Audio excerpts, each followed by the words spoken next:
मैं आमीन। और मैं मदरसे आया तो वाकई तबीयत खुश हुई। जब दरख्त अच्छा होता है ना तो फल भी अच्छे होते हैं। जब दरख्त अच्छा होता है तो फल भी अच्छे होते हैं। बाज़ लोग, अल्लाह पहले मुझे बाद में आप सबको अमल की तौफीक अता फरमाए, बाज़ लोगों के पास थोड़ा अकड़, गुरूर, तकब्बुर ये होता है। अल्लाह ताला ऐसी बलाओं से हम सबको महफूज व मामून फरमाए, आमीन। एक दरख्त होता है, दरख्त, उस दरख्त पे फल जितने ज़्यादा हों, क्या बोलो ओ चैनल वालों, ओ चैनल वालों, बात नहीं करो। पानी की बोतल मिल गई, कोई अशरफियों की थैली थोड़ी मिल गई। हाँ, बात नहीं करोगे बेटा। अच्छा, तो जिस दरख्त पे फल ज्यादा हो वो दरख्त उतना ही ज्यादा झुका हुआ होता है, बेशक। और जिस दरख्त पे अगर फल नहीं हो तो वो एकदम खड़ा हुआ होता है। अल्लाह समद। मदरसे के बच्चे, दिल से दुआएं निकली हैं इनके लिए। अल्लाह ताला इनको उलमाए रब्बानीयीन में शामिल फरमा दे, आमीन। बड़े मुअद्दब, बड़े मुहज़्ज़ब, तहजीब और तालीम याफ्ता बच्चे हैं। आप क्या जानते हैं तालीम का मामला? मैं बताऊं, बड़ी मुश्किल से और बच्चों के लिए नसीहत भरी बात है। एक बस्ती जिसका नाम गजाला, क्या नाम है बोलो? गजाला बस्ती का नाम है। उस बस्ती में एक बड़ा आदमी, अमीर आदमी रहता था। उसने अपने घर पे एक आलिम साहब को, एक मौलाना साहब को पढ़ाने के लिए रख लिया। 6 किलोमीटर से वो आलिम साहब उसके घर पढ़ाने के लिए जाया करते थे। मगर एक बच्चा 9 साल का रोजाना रास्ते में खड़े होकर के उस आलिम साहिब को देखता था, उनका दीदार किया करता था। एक दिन आलिम साहब ने देखा, दूसरे दिन देखा, कई दिन के बाद कहा, बेटा तुम कौन हो, क्या करते हो, रोजाना यहाँ पर मिलते हो? अल्लाह समद। उस बच्चे ने कहा, हजरत एक मर्तबा मैंने आलिम की ज़बानी सुना था कि किसी आलिम का दीदार करना, किसी आलिम का चेहरा देखना, किसी आलिम से मुसाफा करना गोया ऐसा है जैसे नबी पाक से मुसाफा करना। तो मैं आपका दीदार करता हूँ, मैं आपको देखता हूँ। कहा, तुम क्या चाहते हो? कहा, मैं चाहता हूँ कि तालीम हासिल कर लूँ। कहा, बेटा मेरे पास तो वक्त नहीं है, मेरे पास इतना टाइम नहीं है जो मैं तुम्हें पढ़ा दूं। वो बच्चा थोड़ा सा मायूस हुआ और घर चला जाता है, लेकिन रात को दुरूद शरीफ पढ़ता हुआ सो जाता है। जैसे ही दुरूद शरीफ पढ़ता हुआ सोया, उसकी किस्मत बेदार हो जाती है। मेरे आका तशरीफ ले आते हैं, आमना के लाल आ जाते हैं, आका अलैहिस्सलातु वस्सलाम आ जाते हैं। प्यारो, पता नहीं आप में कौन ऐसा हो, अगर रात को दुरूद शरीफ पढ़ के सोए, किसको आका का दीदार हो जाए। मेरी बहनें हैं, ये ज्यादा अमल के मैदान में रहती हैं, खुराफाते भी ज्यादा करती हैं, मगर अमल के मैदान में भी ज्यादा रहती हैं। जरा सुनो, वो बच्चा उधर सोया, 9 साल की उम्र है, दुरूद शरीफ पढ़ता हुआ सो जाता है। आमना के लाल तशरीफ ले आते हैं और आने के बाद कहते हैं, बेटा तुम दुरूद शरीफ पढ़ रहे थे, तुम नबी पर पढ़ रहे थे, अपने आका पर पढ़ रहे थे, मगर तुमने नबी को नहीं देखा है। कहा, हाँ हाँ नहीं देखा है। कहा, दुरूद शरीफ तुमने पढ़ा, मगर नबी का दीदार कर लो। जिस नबी पर दुरूद पढ़ रहे थे वही आका, वही मोहम्मदुर रसूलुल्लाह तशरीफ लाए हुए थे ख्वाब में। कदमों पे ख्वाब ही में गिर जाता है, कहने लगता है, आका मैं तालीम हासिल करना चाहता हूँ। कहा सुनो सुनो, तरतीब तरकीब मैं बताए देता हूँ। कहा जी सरकार, कहा तरकीब बताए देता हूँ। उन्होंने एक तरकीब बता दी। सुबह हो जाती है, आँख खुल जाती है, सुबह को फिर उसी दरवाजे पर खड़ा हो जाता है। आलिम साहब अपने घोड़े पर आए, फिर घोड़ा रोक लिया और रोकने के बाद कहा बेटा आज फिर तुम खड़े हो, क्या चाहते हो? कहा पढ़ना चाहता हूँ। जब इतना कहा बेटा मेरे पास वक्त नहीं है। वो बच्चा कहने लगा हुजूर अगर मैं टाइम बता दूं, अगर मैं वक्त बता दूं तो क्या आप पढ़ा देंगे? कहा हाँ मैं पढ़ा दूंगा। जब इतना कहा है, अल्लाह अल्लाह, वो बच्चा कहने लगा मदरसे के बच्चे सुन ले, पढ़ने वाले सुन ले, तुम्हारे लिए भी जरूरी है इल्म हासिल करो। लेकिन सुनो, वो बच्चा कहने लगा सरकार जब आप 6 किलोमीटर यहाँ से चलते हैं, उनके घर पढ़ाने के लिए जाते हैं, 6 किलोमीटर इधर से जाते हैं, 6 किलोमीटर उधर से जाते हैं, तो कुछ वक्त लगता है। आप अपने घोड़े पे बैठे रहना और मैं आपके घोड़े की बराबर में पैदल दौड़ता हुआ चला करूंगा। इसी सफर में आप मुझे पढ़ा देना, मैं सवाल किया करूंगा, आप मुझे जवाब दे देना। जब इतना कहा तो उनकी आंखों में आंसू आ जाते हैं। कहा बेटा तुम दौड़ा करोगे, घोड़े के साथ चला करोगे? कहा हाँ हाँ, मुझे इल्म सीखने के लिए अगर अपने खून का एक एक कतरा बहाना पड़े तो मैं एक एक कतरा बहा दूंगा। अगर इल्म सीखने के लिए मुझे अपनी सांसें देनी पड़े तो मैं अपनी सांसें दे दूंगा। कुछ भी करना पड़े, भूखे अगर एक टाइम रहना पड़े तो मैं रह लूंगा। उस्ताद के डंडे बर्दाश्त करे, मैं डंडे बर्दाश्त करूंगा। उस्ताद अगर मारे मैं बर्दाश्त करूंगा, मगर इल्म हासिल करूंगा।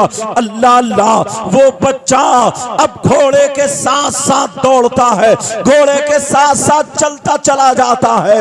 इधर वो आलिम साहब पढ़ाते हुए चले जाते हैं। जरा सुनो इल्म कैसे हासिल किया जाता है। एक दिन नहीं, 2 दिन नहीं, 1 साल नहीं, 2 साल नहीं, पूरे के पूरे 6 साल तक वो बच्चा रोजाना घोड़े के साथ दौड़ता था और इल्म हासिल करता था।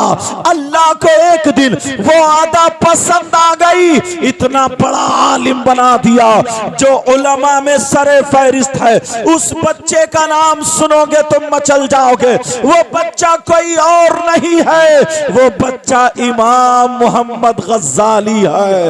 इमाम मोहम्मद गज्जाली उसका नाम आता है। अल्लाह अल्लाह, आज इन मदरसे के बच्चों को देख करके मेरी तबीयत खुश हुई है कि हाँ हजरत अल्लामा मौलाना सनात साहब ने इन्हें तरतीब भी दी है, इन्हें तदरीब भी दी है, इन्हें तालीम भी दी है।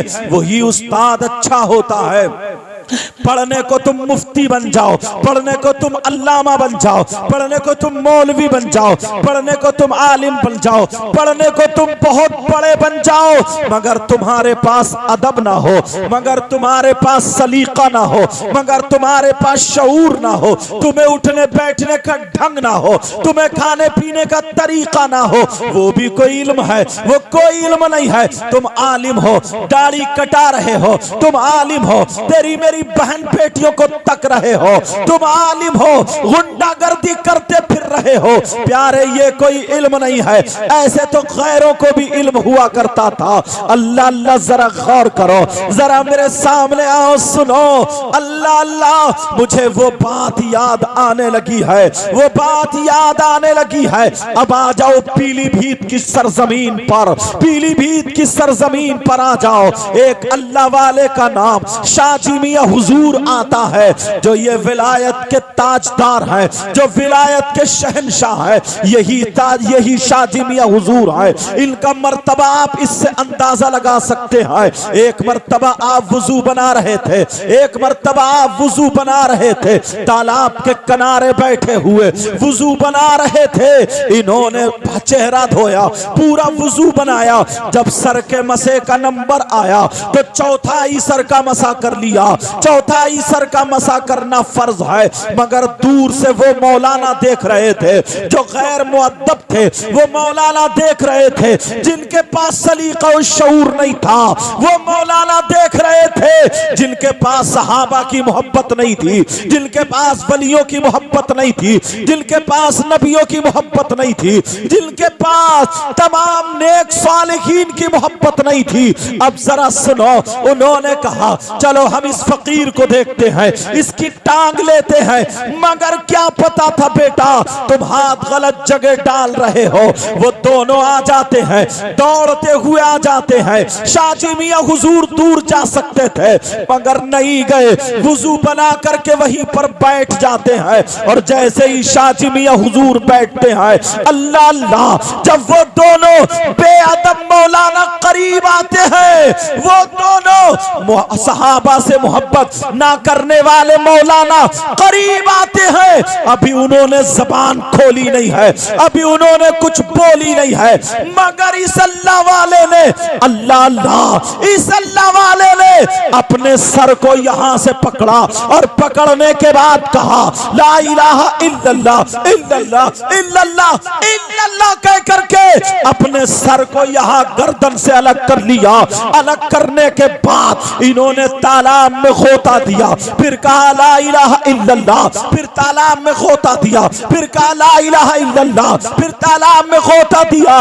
3 मर्तबा खोता देने के बाद सर पे रख लिया और सर पे रखने के बाद अल्लाह अल्लाह, जैसे ही सर पे रखा कहने लगे मोहम्मद रसूलुल्लाह। बोले मौलाना अरे अब तो मसा हो गया होगा, इसको तो गुस्ल बोलते हैं, ये तो गुस्ल हो गया है। आज के बाद किसी की भी बेअदबी नहीं होनी चाहिए।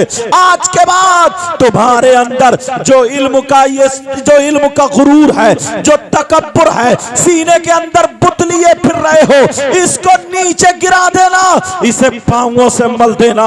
अरे तुम्हें क्या पता है, अगर वलियों की तारीख पढ़ो तो सुनो, एक अल्लाह के वली का नाम आता है जिनका नाम हजरत जुनैद बगदादी है। तुम्हें मालूम होगा अल्लाह अल्लाह, जुनैद बगदादी वो हैं। एक दिन रात को सो रहे थे, जैसे ही सोते हैं, सोना था, सरकार दो आलम सल्लल्लाहु ताला अलैहि वसल्लम का दीदार हो जाता है और ख्वाब में आ जाते हैं। आने के बाद कहते हैं मेरे आका ने फरमाया ए जुनैद क्या तुम तकरीर नहीं करोगे? ए जुनैद तुम तकरीर क्यों नहीं करते हो?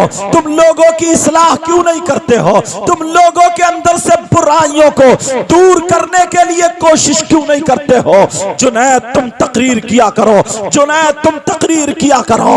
ये ख्वाब में देखा उन्होंने। हजरत जुनैद बगदादी बहुत ज्यादा खुश हैं, अल्लाह अल्लाह बहुत ज्यादा खुश हैं। सुबह हो जाती है, फजर की नमाज का वक्त हो जाता है। फजर की नमाज में अपने पीरो मुर्शिद की बारगाह में पहुंचे। इनके पीरो मुर्शिद का नाम भी सुन लो, इनके पीरो मुर्शिद का नाम हजरत शेख सर्री सिक्ती होता है। अल्लाह अल्लाह, बगदाद में जिनका मजार शरीफ है, जुनैद बगदादी का मजार ये है और इनके सराने को हजरत सर्री सिक्ती का मजार है। दोनों उस्ताद शागिर्द या पीर और खलीफा, इन दोनों का मजार आगे पीछे है। अल्लाह अल्लाह, जब फजर की नमाज में गए 7वीं सफ में खड़े हो जाते हैं। कितनी सफ में बोलो? 7वीं सफ में खड़े हो जाते हैं। आज शादी है फहीम भाई की, मगर शादी के मौके पे ये पैगाम ले जाना, जो अंदर ये गुरूर तकब्बुर का बुत रखा हुआ है, इसको खत्म कर देना। आज अगर 2 वक्त की नमाज पढ़ लेता है तो किसी को सलाम करने के लिए तैयार नहीं है। आलिम की भी तौहीन कर देता है, नमाजी हाजी की भी तौहीन कर देता है। प्यारे जरा इनको देखो, इतना ऊंचा जिनका मकाम हो, हजरत जुनैद बगदादी है, 7वीं रकात में खड़े हुए हैं, लेकिन दिल में ये बात आ जाती है अरे मेरे पीरो मुर्शिद हैं, इन्हें तो नबी का ख्वाब भी, इन्हें तो नबी का दीदार भी नहीं हुआ है। मैं कैसा मुरीद हूँ, कितना खुशकिस्मत मुरीद हूँ, कितना खुशबख्त मुरीद हूँ। अल्लाह अल्लाह, मुझे तो नबी का दीदार भी हो जाता है। ये दिल में ख्याल था, अपनी बड़ाई दिल में आ जाती है। जुनैद बगदादी को ये दिल में अपनी बड़ाई का ख्याल आ जाता है। जरा सुनने की बात है, सातवीं जमा सातवीं सफ है। हजरत जुनैद बगदादी ने अपने पीरो मुर्शिद के साथ में नमाज का सलाम फेर दिया, अस्सलामु अलैकुम व रहमतुल्लाह, अस्सलामु अलैकुम व रहमतुल्लाह। और जैसे ही सलाम फेरा, आपके पीरो मुर्शिद ने पीछे को मुड़ करके जब बुला लिया, कहा जुनैद इधर आओ, जुनैद इधर आओ, जुनैद इधर आओ। हजरत जुनैद बगदादी आ जाते हैं, तीसरी सफ में आकर के बैठने लगते हैं। फिर सर्री सख्ती पीरो मुर्शिद कहते हैं, अरे जरा और करीब आओ, बराबर में आकर के बैठ जाते हैं। जैसे ही बैठते हैं, आपने तस्बीह हाथ में ली है, इस तरह नजर किए हुए हैं, हजरत जुनैद बगदादी के चेहरे को देख रहे हैं, अल्लाह अल्लाह देखते चले जा रहे हैं, तस्बीह पढ़ते चले जा रहे हैं। थोड़ी देर मुस्कुरा करके हजरत जुनैद बगदादी से कहने लगे, जुनैद अब तो तुम तकरीर करोगे, अब तो तुम लोगों की नसीहत करोगे, अब तो तुम लोगों को सुधारोगे, जुनैद अब तो तुम्हें तकरीर करनी है। जुनैद बगदादी कहने लगे, आका क्या मामला है? फिर दूसरी मर्तबा बोले मुस्कुरा करके, कहा अब तो तुम्हें तकरीर करनी है। फिर जुनैद बगदादी कहने लगे, आका क्या मामला है? तो आपके पीरो मुर्शिद क्या बोले? कहने लगे, जुनैद बगदादी सुनो, अरे तुम जो अपने दिल में ये ख्याल किए हुए हो कि मुझे दीदार हुआ है और मेरे पीरो मुर्शिद को दीदार नहीं हुआ है, आज रात मुझे ख्वाब में मेरे रब के जलवा दिखाई दिया है, मेरे रब का दीदार हुआ है। और मैंने रब का जब जलवा देखा, जब दीदार हुआ, तो मैंने दुआ कर दी थी, मौला परवरदिगार, मेरा एक शागिर्द जुनैद है, मेरा एक मुरीद जुनैद है, मेरा एक चाहने वाला जुनैद है, ऐ अल्लाह तू अपने महबूब को इशारा फरमा दे, जुनैद को सदका अता फरमा दे और हिदायत मिल जाए। मेरा जुनैद तकरीर करने लगे, इस्लाह करने लगे। अरे जुनैद सुनो, तुम कह रहे थे कि मेरे पीरो मुर्शिद को दीदार नहीं हुआ है। हजरत जुनैद बगदादी ने अल्लाहु अकबर का नारा इतनी जोर से लगाया, अपने गिरेबान यहाँ के जो बटन या पैराहन था उसको फाड़ लिया, आस्तीनों से फट जाता है और कैफियत में आकर के कदमों पे गिर जाते हैं और कहते हैं, सरकार अगर मुझे दीदार हुआ तो वो भी पीरो मुर्शिद के सदके में हुआ है, वो भी उनकी दुआ से हुआ है। जुनैद बगदादी को सीने से लगाया और इल्म का समंदर बना दिया। नारे तकबीर, नारे रिसालत, नारे हैदरी, नारे गौसियत, मसलके आला हजरत, फैजाने आला हजरत सैयद वकीमुर रहमान साहब किबला, नारे तकबीर, नारे रिसालत, सुभान अल्लाह, सुभान अल्लाह। समझ में आ रही है बात? अल्लाह, ये बात निकल आई ना, मैंने बच्चों का अदब देखा तो मेरे जहन में ये बात आ गई, हजरत का अखलाक देखा तो मेरे जहन में ये बात आ गई, समझे जो मैं बोलने लगा। हालांकि निकाह की महफिल है, क्या हुआ, नसीहतें जानी चाहिए। आज के बाद किसी के पास गुरूर ना हो, आज के बाद किसी के पास तकब्बुर ना हो, आज के बाद किसी के पास कोई ऐसी शैतानी हमला ना हो। समझ में आ रही है प्यारो? अब सुनो, ये निकाह क्या होता है? निकाह सुनो, निकाह इबादत है, मगर कैसी इबादत है ये तुम्हें बताऊं। दुनिया में सबसे पहली इबादत को अगर तलाशो आप कि कौन सी इबादत है, तो नमाज भी बाद में आई, रोजा भी बाद में आया, ज़कात हज इसका हुक्म भी बाद में आया, सारी इबादतें बाद में आई, मगर निकाह एक ऐसी इबादत है जो सबसे पहले आई है। और कहां आई है? कहाँ आई है ये भी बता दूं। उस वक्त निकाह जैसी इबादत आ चुकी थी जब दुनिया पे किसी इंसान ने कदम नहीं रखा था, दुनिया पे कोई इंसान नहीं आया था। हाँ, एक इंसान जन्नत में आया था, अल्लाह अल्लाह, जिनका नाम हजरत आदम अलैहिस्सलातु वस्सलाम है। हजरत आदम अलैहिस्सलातु वस्सलाम का निकाह जन्नत में हुआ था, हजरत हव्वा के साथ हुआ। सबसे पहला निकाह जन्नत में हुआ है। और जरा अगर ढूंढो तलाशो, सारी इबादतें दुनिया ही में है। दुनिया से जाने के बाद ये इबादतें खत्म हो जाएंगी। अब हश्र में या जन्नत में जाओगे तो जन्नत में नमाजें नहीं पढ़ी जाएंगी, रोजे नहीं रखे जाएंगे, ज़कात और हज नहीं दिया जाएगा। ये सारी इबादतें दुनिया में है, मगर निकाह जैसी इबादत तुम्हारे साथ जाएगी। जन्नत में निकाह होगा मोमिनीन का, मोमिनात से जन्नत में निकाह होगा। ये वो इबादत है जो सबसे अव्वल भी है, सबसे आखिर भी है। और सुनो प्यारे, ये निकाह के बारे में सुनो, फकी अबुल्लैस फरमाते हैं, क्या फरमाते हैं कि जब निकाह होता है उससे पहले सुनो, 4 चीजें हैं निकाह के लिए। निकाह 4 चीजों की वजह से होता है। नबी फरमाते हैं, एक तो लिमालिहा, दूसरा लिहसबिहा, अल्लाह अल्लाह, तीसरा जो आता है, पहला जो है माल के जरिए, माल की वजह से निकाह होता है। दूसरा उसकी शराफत और खानदान, हसब और नसब के जरिए से होता है, उसकी वजह से होता है। और तीसरा ले जमालिहा, उसकी खूबसूरती की वजह से होता है। और चौथा जो होता है लिदीनिहा, लड़की के दीन की वजह से होता है। अगर रिश्ता होता है, जो निकाह होता है, तो या तो लड़की के माल की वजह से, या फिर लड़की के खानदान की वजह से, या फिर लड़की के दीन की वजह से, अल्लाह अल्लाह, या फिर लड़की की खूबसूरती की वजह से। ये 4 वजह हैं।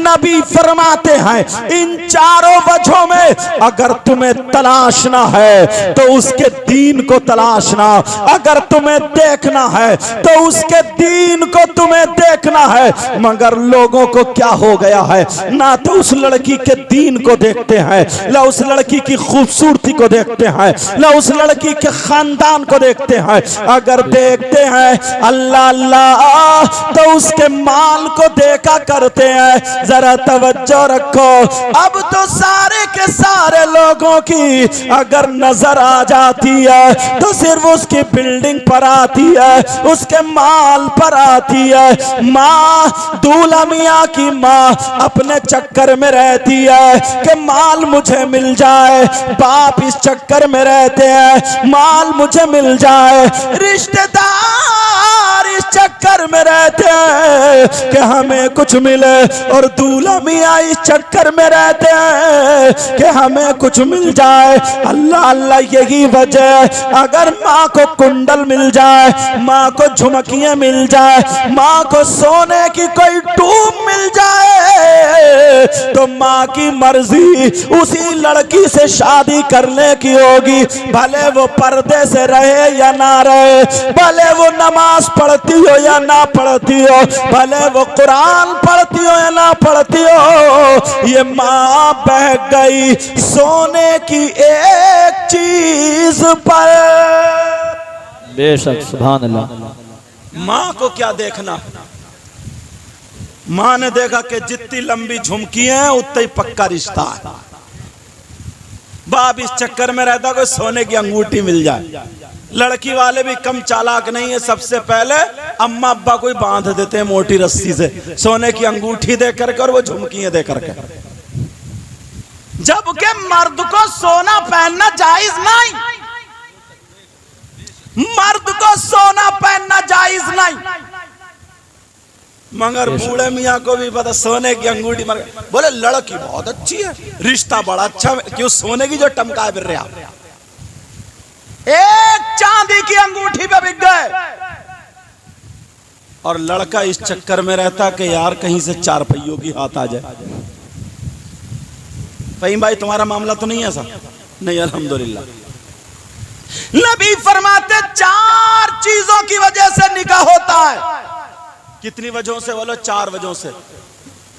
माल, हसब व नसब, खूबसूरती और दीन।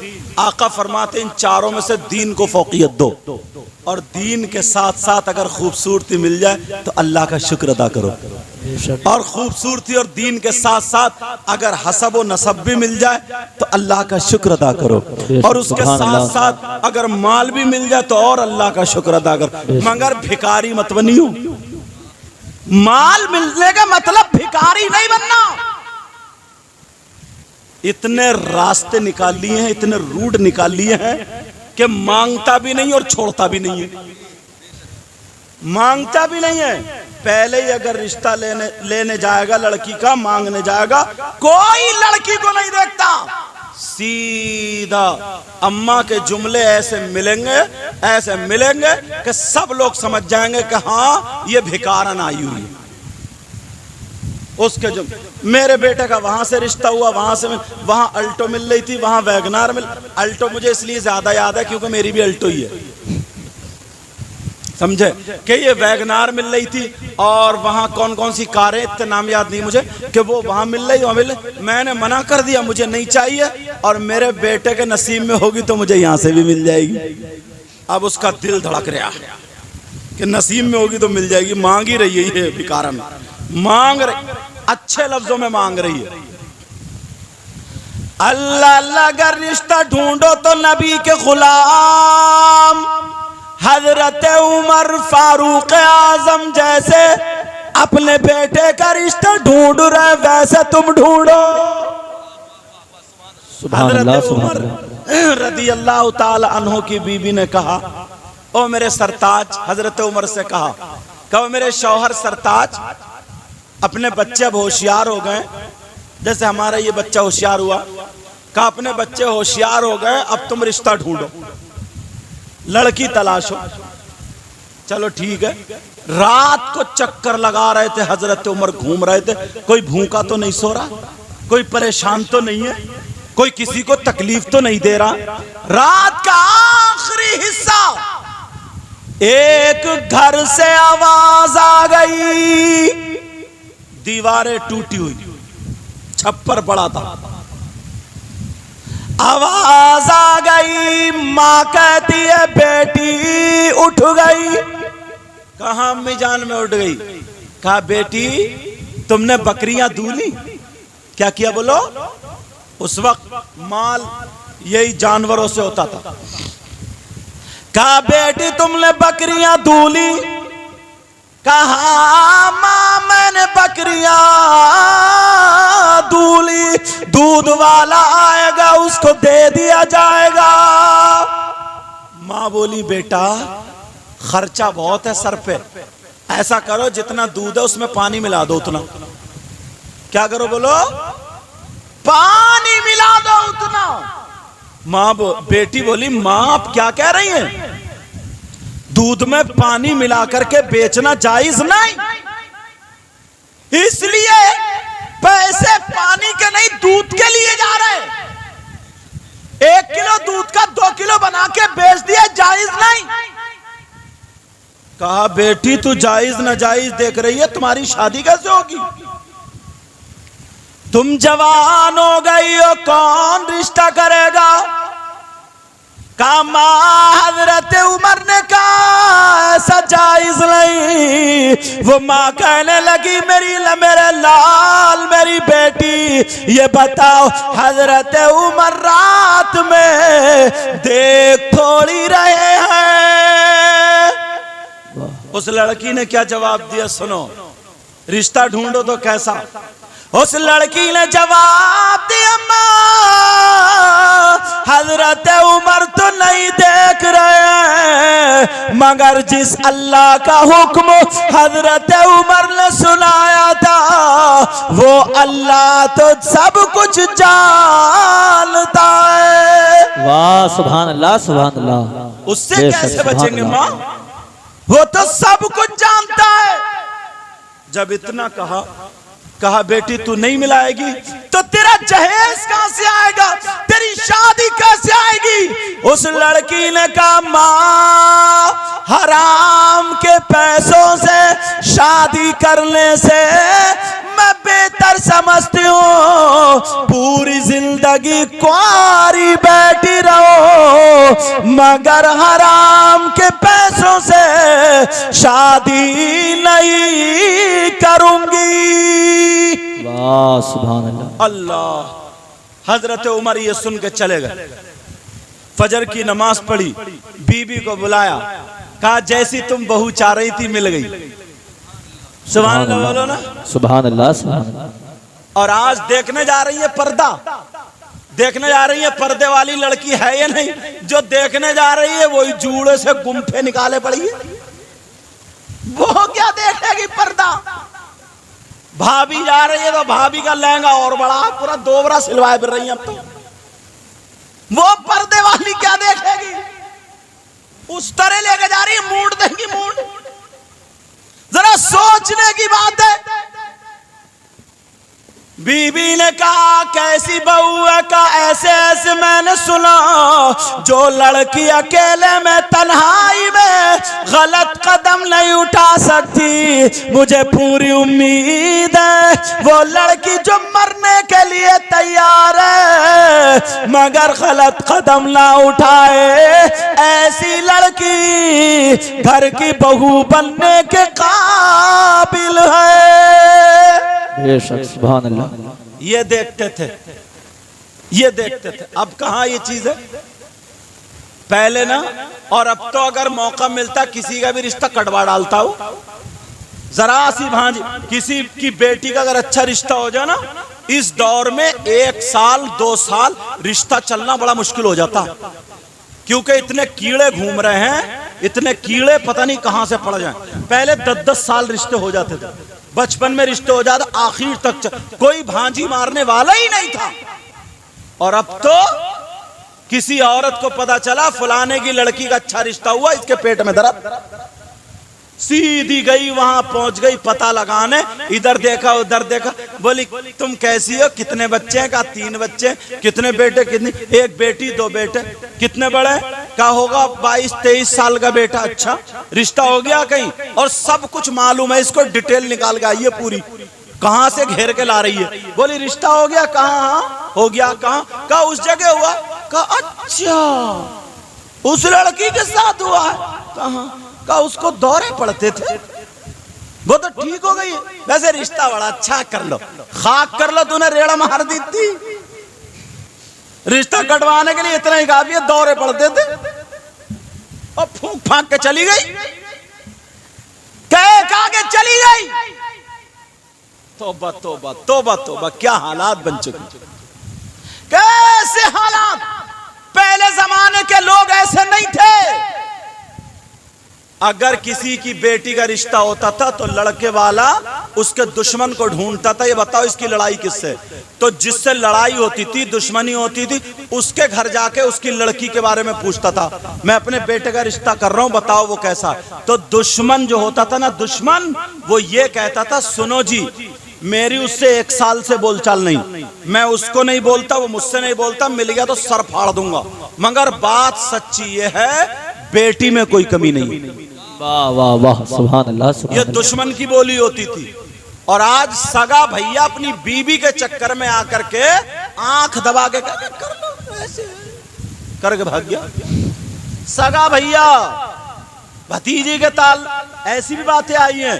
अब जो सगा भैया मोहल्ले वाले का डर लगा रहता, डर कि बेटी का रिश्ता हो गया, 1 साल तक चलना बड़ा बेचारा, बड़ी चारों तरफ से घेर घार के रिश्ते को रोके हुए। एक तो वैसे ही लालची इंसान रहे, कहेगा भी ये मुंह से कि मुझे कुछ नहीं चाहिए, और नियत ये कि पूरा घर बांध के ले जाऊं। पहले दुश्मन भी किसी की बेटी के भांजी नहीं मारता था, ये कह दिया गया सुनो मेरी बोलचाल उससे नहीं है, मगर देखो लड़की में कोई कमी नहीं है, तुम्हें इससे कोई मतलब नहीं है, और अगर मेरे मोहल्ले में आ गया सर फाड़ दूंगा उसका मैं। ये सब बातें थी, वो मर्द थे मर्द, और अब तो हिजड़ों वाला काम कर रहे हैं। पहले वो मर्द थे मर्द, सामने से लट से लड़ते थे, सामने से सीना सामने निकाल के आ जाते थे, और अब तो मुनाफिक है मुनाफिक है मुनाफिक। आस्तीन का सांप बना पड़ा है। कोई पता नहीं कौन दोस्त है कौन दुश्मन है। जो सही बात तुम्हारे है। यहाँ 2 टाइम चाय पी लिया, जो तुम्हारे गले में हाथ डाल लिया, इसका भी भरोसा नहीं अब। बेशक पहले अगर दोस्ती होती थी तो तुम्हें मालूम है, दिल और जिगर से दोस्ती होती थी। दोस्त दोस्त की बहन को ऐसे भात देता था, ऐसे बिया शादी में जैसे सगी बहन के साथ, और वो दोस्त की बहन दोस्त को ऐसे समझती थी जैसे सगा भाई हो। और आज तो आप कहोगे माफ करना, थोड़े खुले जुमले बोल रहे हो, आज अगर ये दोस्त दोस्ती कर रहा तो या तो उसकी बहन पे गलत नजर, या बीबी पे गलत नजर, या किसी और इसको लालच है, चाहे माल का लालच हो, बहन बेटी का लालच हो, बीबी का लालच हो, कोई ना कोई लालच है। 100 अगर दोस्त हैं तो मुश्किल से 10 ऐसे निकलेंगे जिनके दिल में खालिस दोस्ती हो। बेशक सही बात है। अगर दोस्त बनो अल्लाह, हजरत अबू बकर सिद्दीक और हजरत उमर, ये दोनों दोस्त हैं। इनकी दोस्ती, मुझे एक किताब है तारीखुम मिनल मदीनतिल मुनव्वरा, 22 जिल्दों में किताब है। जब मैं वहां गया तो मैंने उसमें एक वाकया, अगर इजाजत हो तो बता दूं। ये दोस्तों की मिसाल, हजरत अबू बकर सिद्दीक, हजरत उमर। हजरत उमर भी सुबह सुबह मदीने में बाजार को निकल गए, हजरत अबू बकर सिद्दीक एक दूसरे से मिले, चिपट गए। बोले क्या कर रहे हो? वो बातें करने लगे, बातें कर गए। बोले चलो अबू बकर भाई, चलो आज मछली खरीदते हैं। हजरत उमर क्या बोले? आज मछली खरीदते हैं। जब इतना कहा, क्योंकि मछली उस वक्त बहुत अहम थी, तुम्हें उसकी अहमियत मालूम है, हर हफ्ते में 1-2 मरतबा खा लेते हो, बहुत ज्यादा अहमियत रखती थी। हजरत अबू बकर ने कहा चलो मछली खरीदते। उमर बोले भाई जेब में इतने पैसे नहीं है जो एक मछली खरीद सके। हजरत उमर ने पीठ पे हाथ रखा, बोले परेशान क्यों होते हैं, रास्ता में निकालता हूं। बोले क्या? बोले चलो दोनों मिलके एक मछली खरीद लो, काट के आधी तुम ले जाइयो, आधी मैं ले जाऊंगा, तुम भी मछली से मैं भी मछली से खाते हैं। कहा ठीक है। दोनों दोस्तों ने मछली खरीद ली। हजरत अबू बकर सिद्दीक ने काट के आधी हजरत उमर को, आधी अपनी कंडिया में रख ली और घर को चले गए। बड़े खुश, आज तो शाम को मछली से ही रहेगी, बड़े खुश। एक नायाब चीज उस दौर में, मछली से खाएंगे। अल्लाह, उस किताब में लिखा है पास पास में हजरत अबू बकर और उमर का घर नहीं था। आज के मैप के एतबार से 2.5 किलोमीटर का घर का फासला था। कितना बोलो? 2.5 किलोमीटर। अब क्या हुआ, बीबी को दे गए हजरत अबू बकर सिद्दीक ने भी, इन्होंने भी।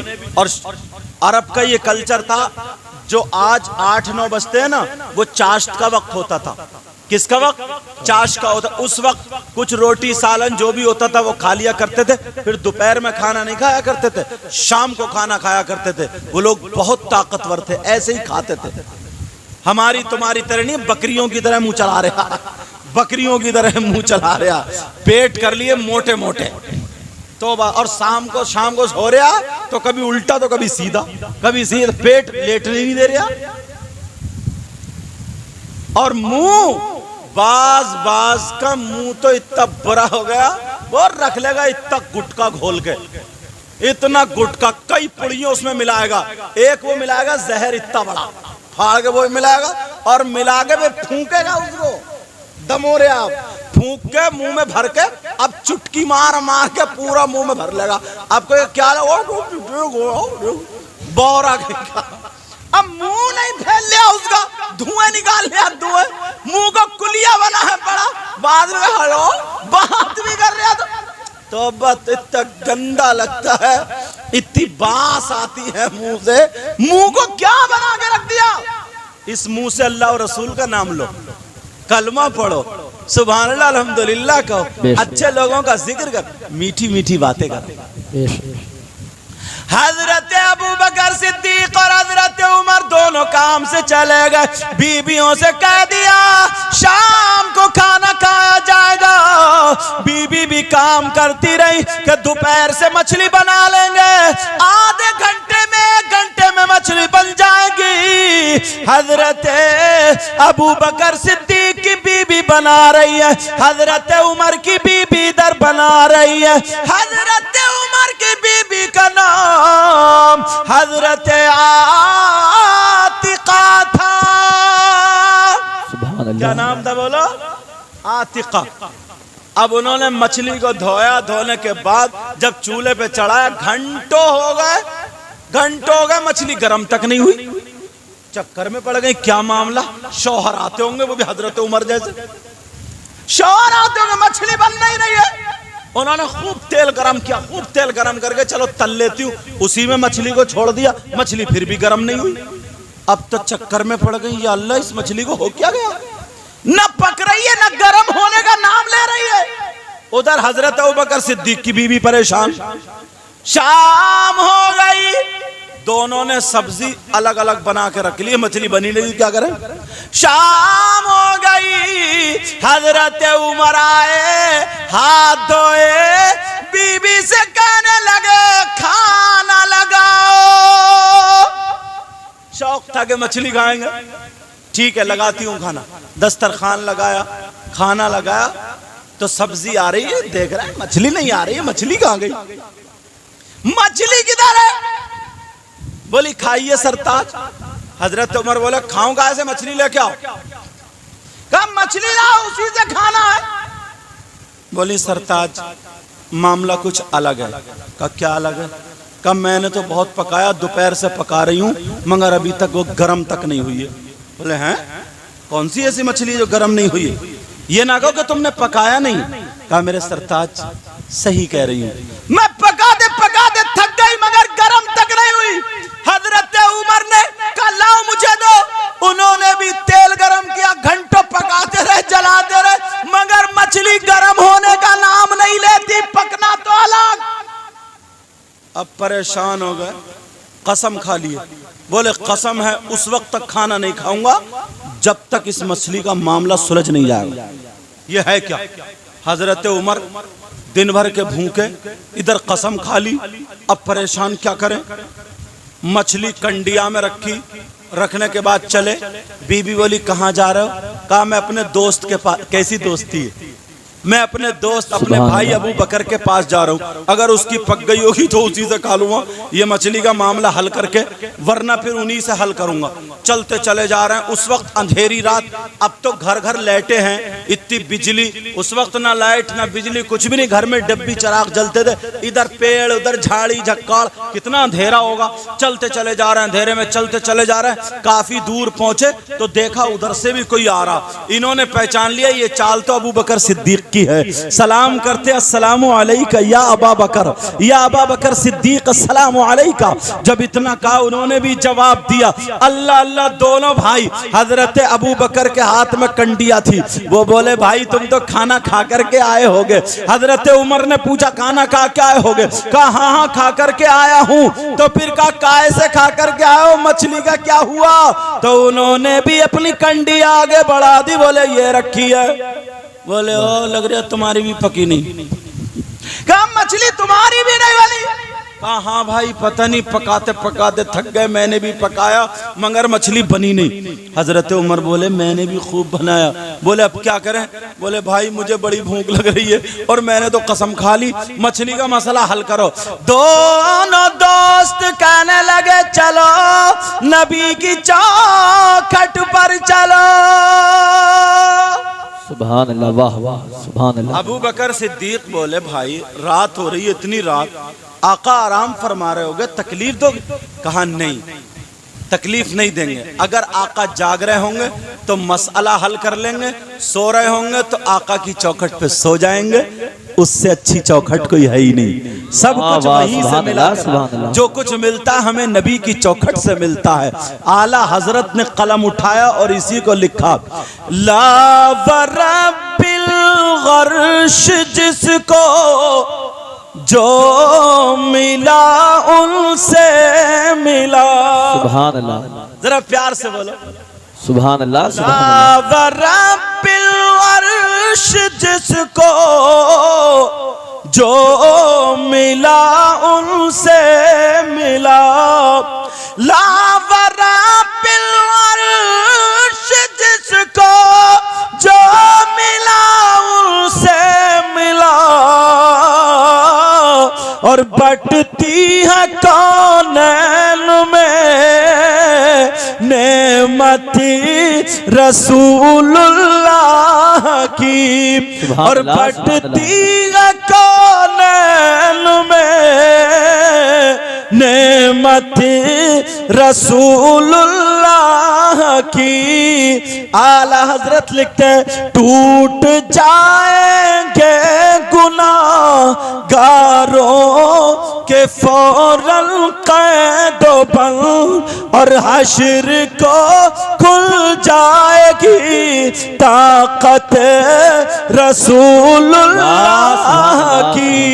सुभान अल्लाह, सुभान अल्लाह, वाह सुभान अल्लाह। अब दोनों दोस्त चले, अल्लाह ने देखा, अल्लाह को इल्म है इस चीज का कि दोनों दोस्त जा रहे हैं। मेरे नबी आराम फरमा रहे थे। आज से दोस्ती ऐसी करना, लालच नहीं होना चाहिए, किसी की बहन बेटी पे गलत नजर नहीं होनी चाहिए। हमारे घर में भी बहन बेटियां, इस चीज का ख्याल रखना। अगर तुम ये सोच लोगे ना कि हमारे घर में भी बहन बेटियां हैं, तो आज के बाद कोई दूसरे की बहन बेटी को तकेगा नहीं। हजरत अबू बकर सिद्दीक ने हजरत उमर का हाथ पकड़ा, हजरत उमर ने हजरत अबू बकर सिद्दीक का हाथ पकड़ा, दोनों चलते चले जा रहे। उधर अल्लाह ने इन दोनों की दोस्ती को देखा। अल्लाह तबारक व तआला ने हजरत जिब्रील को भेज दिया, कहा जाओ मेरे महबूब को उठा लो, मेरे महबूब को जगा दो, और कहना दोनों दोस्त आ रहे, आपके गुलाम आ रहे। पूरा मछली का वाकया बता दिया, का उनकी मछली का मसला सुलझा देना। मेरे नबी दरवाजे पे आके खड़े हो गए। दोनों गुलाम आ रहे हैं, दोनों दोस्त आ रहे हैं, दोनों सहाबी आ रहे हैं। जब देखा दूर से परछाई दिख रही, यहां आ रहे हैं। अल्लाह, जैसे ही इधर आना था मेरे नबी उन्हें देख के मुस्कुरा देते, और जब मुस्कुराए तो दांतों से रोशनी फूटने लगी। जैसे ही दांतों से रोशनी निकली, पूरा रास्ता रोशन हो गया। क्या हो गया बोलो? पूरा रास्ता रोशन हो गया। और जैसे ही रास्ता रोशन हुआ, दोनों चलने लगे। नबी के दस्त बोसी की, आमन्ना व सद्दक़ना कहा, हमारे माँ बाप आप पर कुर्बान, फिदा का उम्मी व आबी या रसूल अल्लाह, हमारे माँ बाप आप पर कुर्बान। मेरे नबी ने फरमाया अंदर आ जाओ, और अबू बकर को बिठाला, हजरत उमर को बिठाला। मेरे नबी अबू बकर से पूछने लगे, हजरत अबू बकर जवाब देने लगे, लेकिन मछली से हट के बातें हो रही थी। इधर अबू बकर की बातचीत हो रही है, हजरत उमर का भूख के मारे हालात आप जान रहे होंगे क्या होंगे। बार बार अपने दोस्त के कोनी मारे और हाथ पकड़े, कहा मछली के बारे में पूछो, मछली के बारे में पूछो, जल्दी मसला हल कर लो ताकि हम कुछ थोड़ा बहुत खा लें। अल्लाह समझ, ना मेरे नबी ध्यान दे रहे हैं, ना अबू बकर ध्यान दे रहे हैं, क्योंकि वो दोस्ती थी, प्यार था। अल्लाह समझ, जब काफी देर हो गई, मेरे नबी ने अबू बकर से कहा, उमर क्या कह रहे हैं, कान में क्या तुम्हारे खुसर पुसर कर रहे हैं, जरा बोलो, जरा बताओ क्या बात है। हजरत उमर खुद ही बोल पड़े, कहने लगे आका ये मछली का मामला समझ में नहीं आ रहा है, ये मछली ना गर्म होती है ना पकती है। तो मेरे नबी ने कहा उमर तुमने भी तो कसम खा ली है, तुम्हें कसम नहीं खानी चाहिए, तो आज भूखे नहीं रहते। कहा हाँ आका ये मुझसे गलती हुई है, मैंने कसम खा ली है, इसी वजह से भूखा हूं। मेरे नबी ने फरमाया सुनो, अरे इस मछली के बारे में पूछते हो, ये मछली अगर तुम्हारी पूरी जिंदगी नहीं, चूल्हे पे रख करके अगर तुम इस पे के नीचे आग जलाते रहो और मछली पकाते रहो तब भी तुम इसे नहीं पका पाओगे, इसे गर्म तक नहीं कर पाओगे। कोई फरिश्ते लग जाए तब भी इसे नहीं पका पाएंगे। आका ऐसी क्या बात है, आका क्या मामला है? तो नबी ने फरमाया सुनो, अरे मछली का मामला ये है, ये वो मछली है जब पानी में तैरा करती थी तो ये मुझ पर दुरूद पाक पढ़ा करती थी। सुभान अल्लाह, सुभान अल्लाह। नारे तकबीर, नारे रिसालत, नारे हैदरी, नारे गौसियत, मसलके आला हजरत सैयद मुकीमुर रहमान साहब किबला। नारे तकबीर, नारे रिसालत। प्यारो, जब भी नबी का नाम आए दुरूद पाक पढ़ा करो। इस मुंह को गलत इस्तेमाल मत करना, किसी की बुराई मत करना। ये निकाह की महफिल है, यहाँ से अच्छी बातें लेकर के जाना। फ़क़ी अबुल लैस फरमाते हैं अज़्ज़िक्र लिज़्ज़ाकिरीन, अगर किताब पढ़ोगे तो तुम्हें मिल जाएगा। अगर कोई शख्स इस नियत से निकाह करे कि सुन्नत रसूल अदा करूँगा, सुन्नत रसूल अदा कर रहा हूँ, और नबी की उम्मत को बढ़ाने की नियत से निकाह करे, फिर उसके बाद वो बिस्मिल्लाहिर्रहमानिर्रहीम के साथ अपनी बीबी के पास जाए, वजीफ़े ज़ौजियत, हक़ ज़ौजियत अदा करने के बाद जैसे ही अदा करे और अल्लाह ताला उसकी वजह से उसको औलाद की बशारत दे दे, मतलब औलाद की उम्मीद हो जाए, जब वो बच्चा पैदा हो या बच्ची पैदा हो, फ़क़ी अबुल लैस फरमाते हैं वो बच्चा दुनिया में आकर के जितनी सांसें लेगा, हर सांस के बदले में अल्लाह तबारक व तआला उसके माँ बाप को 60 साल की इबादत का सवाब अता फरमाएगा, 60 साल की इबादत का सवाब अता फरमाएगा। तो निकाह अगर किया करो सुन्नत रसूल समझ के और नबी की उम्मत बढ़ाने की नियत से निकाह किया करो।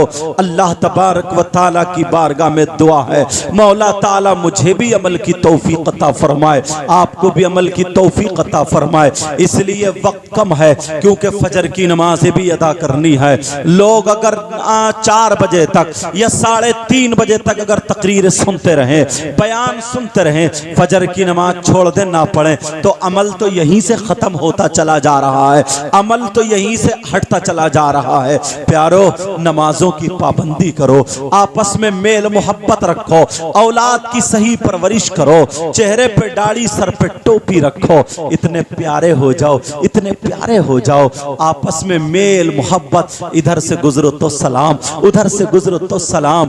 प्यारे, तुम्हें देख करके लोग कहें, अपने नहीं बल्कि गैर कहें वाह, जब मुसलमान इतना अच्छा है तो इनका इस्लाम कितना अच्छा होगा, जब नबी का गुलाम इतना अच्छा है तो नबियों का इमाम कितना अच्छा होगा।